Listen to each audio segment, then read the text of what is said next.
What is self-care? For me, it's taking time on a daily basis to do things that helps me live well and improve both my physical health and my mental health.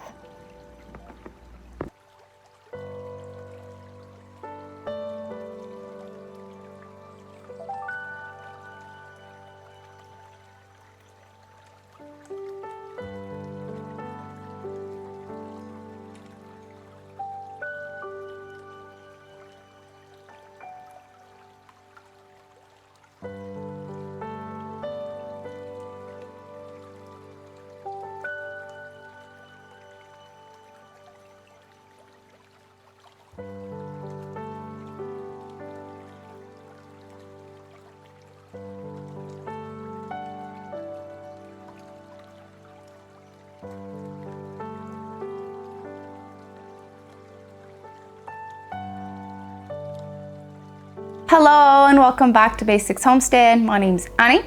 Today is a special request video, but also a message I got loud and clear from a video I posted a little while back. So self-care, the video I posted 1 or 2 weeks ago was about food, and I shared 3 fun recipes. One was a snack dessert with cottage cheese, and then one was a soup, one was a salad, and food has made a tremendous difference in my life. So if you want to go catch that video, I'm going to try to link it here or in the description below. But my self-care routine, I really started focus on it within the last 6 to 8 months. Prior to that, I was all over the place. I didn't really know how to take care of myself. So it's kind of a learning curve for me. My self-care journey kind of started with when I realized I was going through a burnout. And I don't have the pinpoint date, but it's around the end of the summer, beginning of the fall. I just realized I was burnt out from like A to Z. So what I'm suggesting today is, I'm not a professional, it's just my journey, what I've chosen, what feels right to include on a daily basis, and like what really helps me mentally, emotionally, physically, just overall health. I recommend that if you want to try some new things, always do your research. And if you're still not comfortable with it, ask a professional. The first thing I started doing was journaling. I would just take a piece of paper and brain dump ideas, emotions, whatever I'm going through. It just started like that. I was just pen, paper. I had I went to the Dollarama and I bought the cutest thing that I found, and I just brain dump all of my emotions.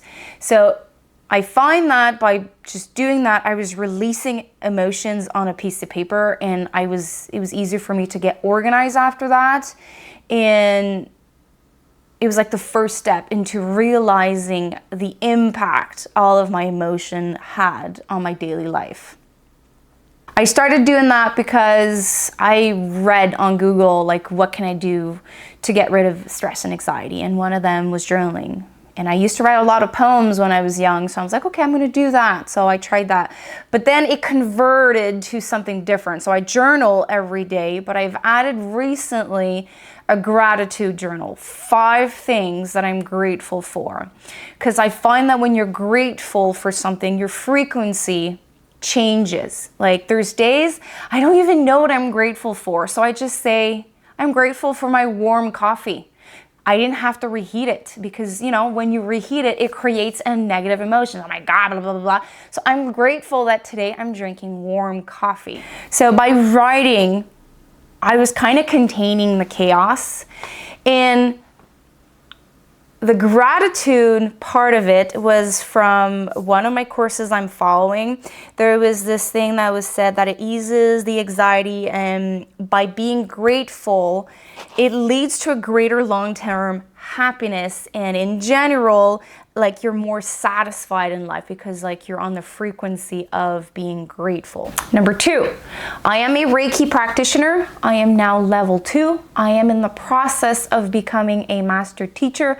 I have no idea what I will do with being a Reiki practitioner. I am mainly doing it for myself and for my husband and my kids, my close circle of friends. For the self-care, for the self-treatment, the meditation part of it. So on a daily basis, I try to make a 5-minute, if I'm a time crunch, I just sit down, I do the Gasho meditation, there's invocations that I do, there's a little prayer, and I just take 5 minutes or 40 minutes, but at least I try to do this on a daily basis. And if I really, really want to sleep well, I do it before I go to bed, and I find that I fall asleep faster, and sometimes I fall asleep while doing the self-care treatment. So when I am doing this treatment on me, the noise stops. I don't think about the never-ending list. So it helped me on so many levels. I've met wonderful people. I've built a holistic practitioner community, and I found like a circle of women, of Reiki practitioner, holistic practitioner, and it was like I found a new world of like-minded people around Reiki. Also, I find that when I do the self-treatments, overall my mood improves. I'm toned down, I'm more grounded, and the noise, since like while I was doing the treatment, the noise dodged down. After, there's not so much noise, so I'm able like to focus and go on with my day if I do it in the morning. Parallel to that, meditation. So when I started Reiki, I was introduced to self-guided meditation, Gasho meditation, and there are some that came with my course. There are some I find on YouTube. I just listen to them to, same thing, quiet the noise, center myself, ground myself. Some of them are for just simply to relax. Some of them are to fall asleep. So I just sit down, turn off the noise, recenter, refocus, ground, relax. It brings down my stress level. And same thing as a self-Reiki treatment, it just the same thing. It's just quiets the noise, and I really need it. Meditation is still hard for me. You know, sitting down for 5, 20, 30 minutes is really hard. The never-ending to-do list is like always there. There's always something to do, but I try to take as much time as I can, and it takes practice. Sometimes I add just music and I just sit down and I listen to the music, but sometimes I actually get drawn to the chanting meditation, and I find myself chanting. And I just read about this lately, like when you're chanting, it reduces the stress. But for me, I cry. It's like I let go of a lot of that stored emotion inside, and it just boils back up and it comes out, and I cry. And there's other time I chant, I dance. So I kind of shake off all of that bad vibe and bad energy. So meditation, chanting, and dancing kind of goes together, and there's days that it goes separate. Salt bath, that's something I have never done. I was not a fan of bath, like soaking in warm water for like a certain amount of time. But in my attunement for Reiki, I was asked to do salt bath at least once a week to detox, to relax, and just unwind. But there's so many benefits of the salt bath. Like it eases like the muscles that are tense, it makes you relax, it reduces your stress, your anxiety. And I think it's a cup of Epsom salt, and then in 1 or 2 tablespoons of Acaria oil, I add a couple of drops of essential oils like lavender, peppermint, sometimes I add rose petals, and I kind of create like a little ritual of like self-care. And I can't go to a massage every week, but I can do a salt bath almost every week. So like I choose that, and I choose to make it special because I am special. I also create an ambience with candles, incense, a diffuser if I don't do essential oil in my salt bath. So it's an overall cleanse that you're doing with the salt bath, but there's so many good benefits just to be in the salt bath. Then food and water. So I always have a cup in my hands. I always have either cold water or tea. I try to reduce the caffeine intake to 1 cup a day. But food and water recharges your body. So if you eat junk food, you're gonna feel like junk. So I've quickly realized by eating whole food and by eating the rainbow that I have made a difference. But like my last video said, it's important to eat whole food and healthy food, but also the quantity of food that you eat, because like your body's a vessel and you need to treat it with whole food as pure as possible. I cannot afford organic, but there are certain things that I make sure to go organic, like berries if I can. And if I can't buy them fresh, I just buy them frozen. When I eat, I have like this little ritual also. I send a blessing to everyone involved for me to actually have that bite. So you don't realize, well, as a gardener, homesteader, I know where my food comes from, but so many people are involved, like the seed, taking care of the plant, harvesting the plant, the people involved in the grocery store. So there's so many families, so many people involved in you for you to eat that food. So I try to give a blessing, and in that little prayer, I say if there's any negative vibe around this food, just like transmute back into love, or like I just have like this little ritual I just create. It's like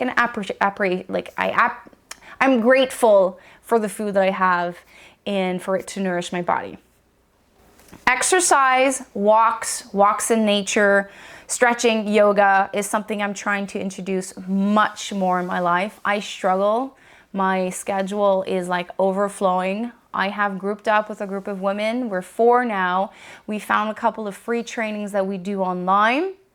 And like we message each other, okay, so I've done my day. I try to give myself an objective at least 3 days a week. But walks outside, I just listen to nature, or I have like music going on in my ears. I try to go near water because water is so soothing. I try to listen to the birds. The sound is so soothing also.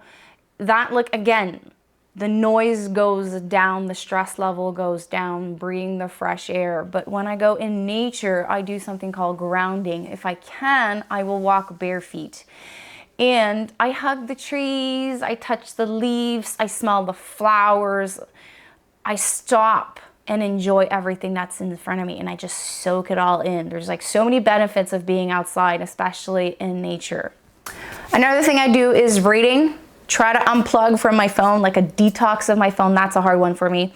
Find new hobbies. So I doom scroll. That's one of the things that I do. And then I feel so bad. And like I just beat myself up because I wasted all of that time.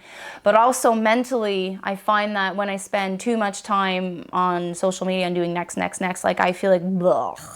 So reading, either learning or just entertaining myself is something I do, because you don't think of your never-ending list. So I find that reading, a cocooning style, you put your favorite PJs, your favorite covers, and you just sit down and warm cup of tea, warm cup of coffee.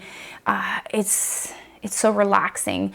The new hobby for me right now is learning a lot of holistic stuff, the Reiki, DIY, replacing store-bought soaps and stuff like that. And the last thing I do for my self-care routine is I've changed up my skincare, my hair care with DIY recipes. And if I cannot do it, I try to buy it at a local store to control the products that I put on my face, on my skin, in my hair, because they have an overall impact on me, on my hormones, on my life. So I try like buying the higher end products. The good quality products are more expensive, but if I buy in bulk things to make my soap, in my serums, in my rollers and all that, it brings the cost of like the serum, whatever, it brings it down. So that's another thing that I do. I will not say gardening, although gardening is a very, very, very therapeutic. But for me, the tipping point of my burnout is kind of around homesteading, because I just did way too much. But if you enjoy being outside, you enjoy playing with the soil, just gardening is therapeutic.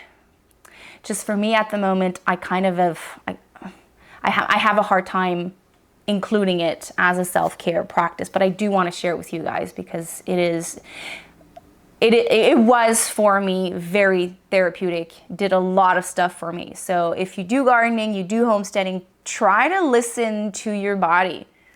If your body's saying it's tired, listen to it. If it says that you're up for it, do it. Overall, this self-care routine for me did a lot of stuff. So I sleep better. I don't think I remember last time I fell asleep and woke up the next morning.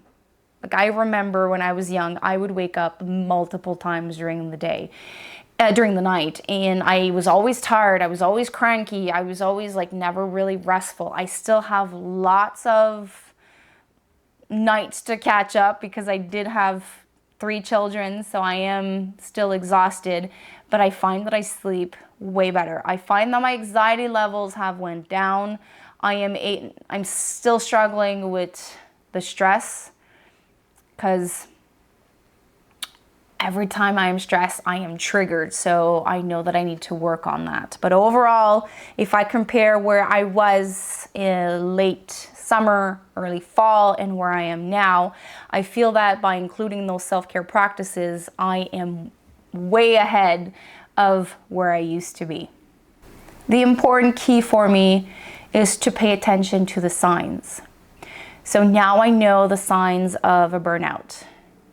And there's weeks that there's things I have to let go. And there's weeks I'm like, okay, so I need to refocus and I need a little bit more self-care. So instead of taking 1 bath, I take 2. Instead of doing 2 days of exercise and 1 walk, I'm going to do 2 walks because maybe I need more